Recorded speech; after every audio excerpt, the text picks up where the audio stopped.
Hi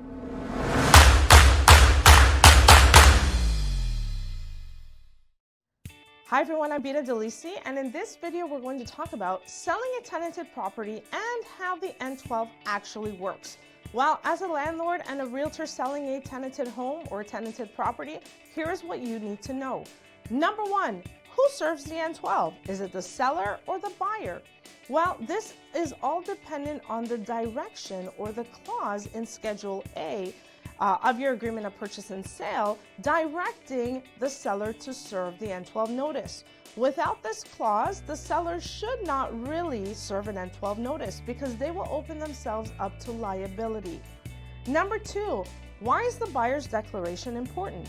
Well, you have to keep in mind that the N12 is a personal use notice, meaning that the buyer genuinely intends to personally occupy and use the property as their personal residence.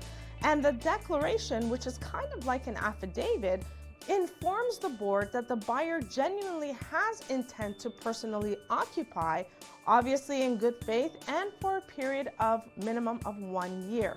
Without a declaration, the N12 cannot be filed with the Landlord and Tenant Board.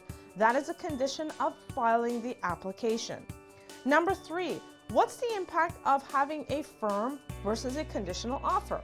Well, the N12 should only be served if the offer is firm, because conditions are exit clauses. And if there's a condition in the offer and the offer falls apart and an N12 is served, well, then the seller opens themselves up to liability. So it's always best for the offer to be firm in order for the N12 to be served. Here's how you need to think about it. Firm offer, yes to an N12. Conditional offer, no N12. Okay, and last but not least, how do the Landlord and Tenant Board delays affect your closing? Well, the Landlord and Tenant Board, now the timeline to get a hearing date is probably around 4 to 6 months. So depending on what's in your agreement of purchase and sale with respect to extending the closing date, or the buyer will assume the existing tenant and then wait for the closing date, the board delays can impact closing. And remember, when you go to the Landlord and Tenant Board, there are no guarantees. That means you're not guaranteed a termination of tenancy, even with all of your paperwork correct. The buyer must genuinely testify and answer questions of the Landlord and Tenant Board and persuade the board that they have a genuine intent to occupy.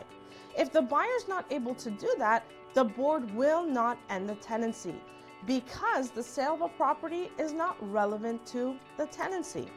I hope you found this video informative. If you have any questions, always call us first.